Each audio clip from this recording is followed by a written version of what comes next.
आज इस वीडियो के बाद हम स्लीप के एक्सपर्ट बन जाएंगे और आज हम 3 चीजें देखेंगे। पहला कि हमें किस पोजीशन में सोना चाहिए, दूसरा कि जल्दी नींद लाने के लिए क्या क्या तरीके हैं, और तीसरा हमें कितनी देर तक सोना चाहिए। अस्सलाम वालेकुम व्यूअर्स, आज इस नई वीडियो में हम आपको सोने की पोजीशन के बारे में बताएंगे और ये बताएंगे कि इन पोजीशन से आपकी सेहत पर क्या असरात मुरतब होते हैं, और ये जानने की कोशिश करेंगे कि किस तरह सोने से किस तरह आपकी बॉडी पे इफ़ेक्ट होता है। तो ये वीडियो थोड़ी सी लंबी ज़रूर है, ज़रूर देखिएगा, इसे एंड तक देखिएगा। आपकी सेहत से ज़्यादा कीमती कोई चीज़ नहीं है। अगर वीडियो अच्छी लगे तो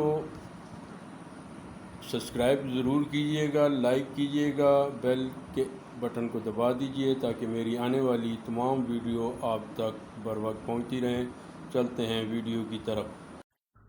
आज इस वीडियो के बाद हम स्लीप के एक्सपर्ट बन जाएंगे और आज हम 3 चीजें देखेंगे। पहला कि हमें किस पोजीशन में सोना चाहिए, दूसरा कि जल्दी नींद लाने के लिए क्या क्या तरीके हैं, और तीसरा हमें कितनी देर तक सोना चाहिए। तो सबसे पहला सवाल आता है कि स्लीप के बारे में हमें इतनी इन्फॉर्मेशन क्यों होनी चाहिए। हम दिन भर अपने काम में कितना फोकस रहेंगे, कितने एक्टिव रहेंगे, हमारा परफॉर्मेंस लेवल क्या होगा, कितनी जल्दी हमारे फेस पर रिंकल्स आएंगे, ये सब डिपेंड करता है स्लीप पर। और हमें cancer, heart disease, Parkinson disease, Alzheimer disease, इन सब डिजीज के चांसेस भी डिपेंड करते हैं हमारी स्लीप की क्वालिटी पर। तो सबसे पहला सवाल आता है कि हमें किस पोजीशन में सोना चाहिए। हम लोग 3 ही पोजीशन में सो सकते हैं, या तो बैक पर, स्टमक पर, या साइडवेज। मेजॉरिटी लोग 63% लोग साइडवेज सोते हैं। तो हम पहले इसी से स्टार्ट करते हैं। हम 2 तरीके से साइडवेज सो सकते हैं, लेफ्ट साइड या राइट साइड। हजारों सालों से चला आ रहा आयुर्वेदा और इवन आजकल की लेटेस्ट साइंटिफिक डिस्कवरीज बताती है कि लेफ्ट साइड सोना हेल्थ के लिए सबसे ज्यादा फायदेमंद है। अब सवाल आता है कि क्यों। इस बात को आप लॉजिकली एक्सप्लेन करो तो इसके लिए मैं बहुत थोड़ी सी बायोलॉजी का सहारा लूंगा। आप जैसे ही कोई खाना खाते हैं तो वो खाना एक पाइप के जरिए आपके पेट में पहुंचता है। इस पाइप को एसोफेगस कहा जाता है। अब जैसे ही खाना आपके पेट में पहुंचता है, आपके पेट में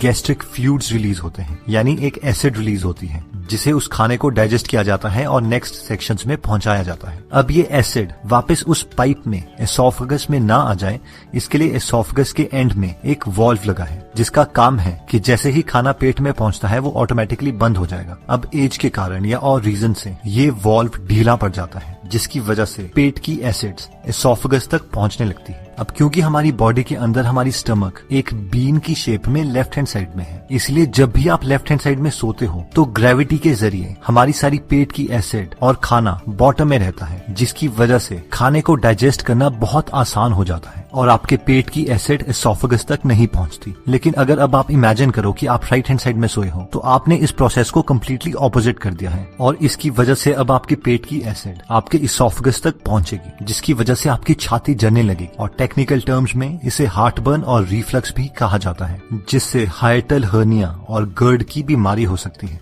अब देखते हैं कि हमारे हार्ट को लेफ्ट हैंड साइड में सोने का क्या फायदा है। हमारे बॉडी की सबसे बड़ी आर्टरी आयोटा है जो कि हार्ट के साथ कनेक्टेड है और लेफ्ट हैंड साइड में टिल्टेड है। आयोटा को डायरेक्टली हार्ट से खून मिलता है और वो खून हमारे लोअर पार्ट ऑफ बॉडी में जाता है। अब अगर हम लेफ्ट हैंड साइड में सोते हैं तो नेचुरल ग्रेविटेशनल फोर्सेस की वजह से हमारे हार्ट को आयोटा में खून पहुंचाने के लिए बहुत कम एफर्ट करना पड़ेगा, और जबकि ये एफर्ट बहुत ज्यादा होगा अगर हम राइट हैंड साइड में सोते हैं। अगर आपने अपने घर में पंप लगाए हैं तो आप इस प्रिंसिपल को आसानी से समझ सकते हैं कि पानी को ग्राउंड फ्लोर से 10th फ्लोर में पहुंचाना मुश्किल है, जबकि ये बहुत आसान है अगर आपको पानी को 10th फ्लोर से ग्राउंड फ्लोर में लाना है। इसलिए अगर आप पूरे दिन में 8 घंटे लेफ्ट हैंड साइड में सोते हैं तो वो 8 घंटे आप अपने बेस्ट फ्रेंड हार्ट की मदद कर रहे हैं। लेफ्ट हैंड साइड सोने का तीसरा फायदा होता है लिम्फेटिक सिस्टम को। लिम्फेटिक सिस्टम का ऑर्गन स्प्लीन हमारे बॉडी की लेफ्ट हैंड साइड में स्टमक के साथ होता है। स्प्लीन का बेसिक फंक्शन होता है खून को साफ करना और डैमेज्ड रेड ब्लड सेल्स को बॉडी से हटाना और इमरजेंसी कंडीशंस के लिए खून स्टोर करके रखना, जैसे कि कट या इंजरी।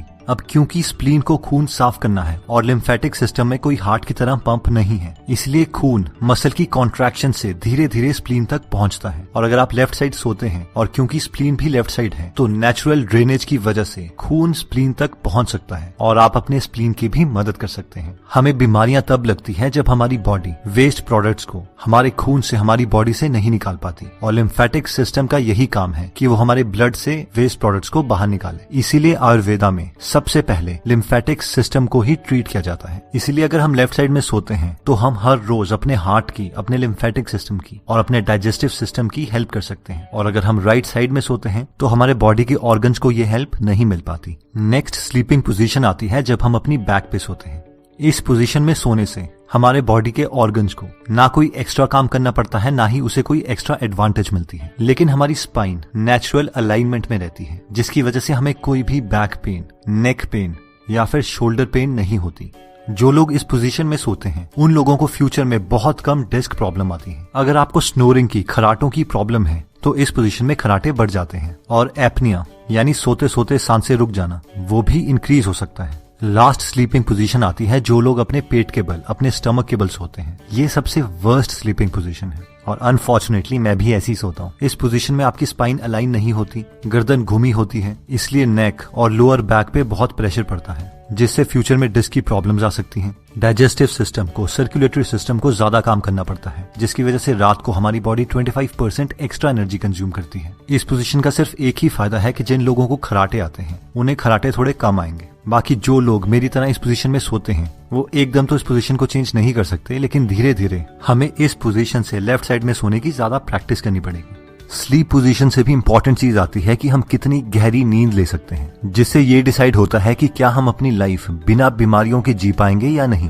तो अब हम देखते हैं वो छोटे चेंजेस जो हम अपने लाइफ में अप्लाई कर सकते हैं, जिससे हम बहुत गहरी नींद ले सकते हैं। सिर्फ 2 हार्मोन्स को समझकर हम अपनी नींद को काफी अच्छे लेवल तक समझ सकते हैं। ये 2 हार्मोन्स हैं मेलेटोनिन और कॉर्टिसोल। मेलेटोनिन को स्लीप हार्मोन भी कहा जाता है, क्योंकि जिस वक्त हमारे बॉडी के अंदर ज्यादा मेलेटोनिन होगा उस वक्त हमें बहुत गहरी नींद आ सकती है। और दूसरा हार्मोन है कॉर्टिसोल, जिसे स्ट्रेस हार्मोन भी कहा जाता है। जिस वक्त हमारे बॉडी के अंदर ज्यादा कॉर्टिसोल होगा उस वक्त हम ज्यादा अटेंटिव स्टेट में होंगे, और अगर कॉर्टिसोल बहुत ज्यादा आ जाता है तो हमें बहुत ज्यादा स्ट्रेस हो जाएगा। अब जैसे ही सुबह सूरज उगता है उस वक्त हमारे बॉडी के अंदर कॉर्टिसोल का लेवल ज्यादा होता है और मेलेटोनिन बहुत कम, जिससे हम ज्यादा अटेंटिव होते हैं। सूरज की साइकिल के साथ साथ हमारी बॉडी में कॉर्टिसोल का लेवल धीरे धीरे कम होता रहता है और मेलेटोनिन का लेवल बढ़ता रहता है। जिस वक्त सूरज डूबता है उस वक्त हमारे मेलेटोनिन का लेवल ज्यादा और कॉर्टिसोल का सबसे कम होता है। इसे हम साइंटिफिक टर्म्स में सर्केडियन रिदम भी कहते हैं। इन शॉर्ट, अगर हमें अच्छी नींद चाहिए तो रात को हमारे अंदर मेलेटोनिन ज्यादा होना चाहिए और कॉर्टिसोल कम। जिन लोगों की बॉडी रात को मेलेटोनिन प्रोड्यूस नहीं कर पाती उन्हें डॉक्टर्स मेलेटोनिन की मेडिसिन देते हैं।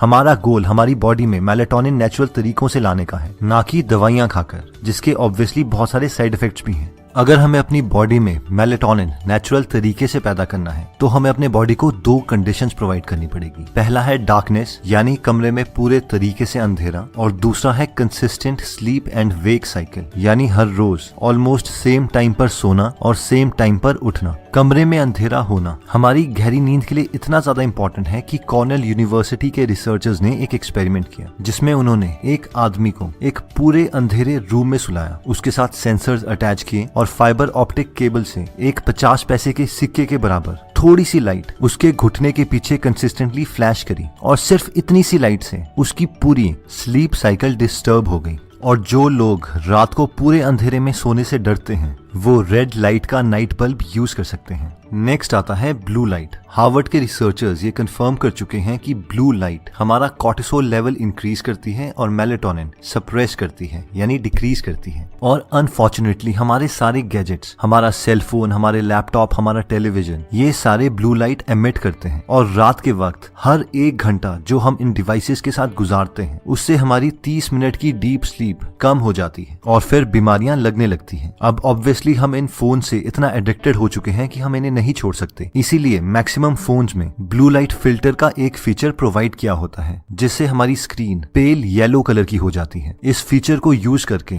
हम अपने स्लीप की क्वालिटी को इंप्रूव कर सकते हैं। जिन लोगों के सेलफोन में ये फीचर नहीं है वो एंड्रॉइड में ट्वाइलाइट ऐप को डाउनलोड कर सकते हैं, जो सूरज के साथ साथ आपके मोबाइल का कलर भी चेंज करती रहेगी। और लैपटॉप के लिए f.lux एप्लीकेशन को डाउनलोड कर सकते हैं जो सेम फीचर प्रोवाइड करती है। नेक्स्ट पॉइंट कहता है कि maintain the body temperature. School में तो हमें सिखाया जाता है कि normal body temperature 98.6 degree Fahrenheit होता है, बट रियलिटी में ये पूरे दिन भर चेंज होता रहता है। अब हमारी बॉडी की नेचुरल टेंडेंसी है कि रात के वक्त हमारे बॉडी का टेम्परेचर कम हो जाता है ताकि हमें गहरी नींद आए। अगर हमारे एनवायरनमेंट का टेम्परेचर बहुत ज्यादा है तो हमारे बॉडी को बहुत ज्यादा काम करना पड़ेगा ताकि वो अपने इंटरनल टेम्परेचर को रेगुलेट कर सके। लकीली आजकल हम ऐसे एनवायरनमेंट में रहते हैं जहां पर हम अपने रूम टेम्परेचर्स को कंट्रोल कर सकते हैं। रिसर्चर्स बताते हैं कि हमारे रूम का टेम्परेचर स्लीप के लिए 16.6 डिग्री से 20 डिग्री सेल्सियस तक बेस्ट है। अपने बॉडी टेम्परेचर को कंट्रोल करने के लिए दूसरा ऑप्शन आता है कि हम सोने से 2 घंटे पहले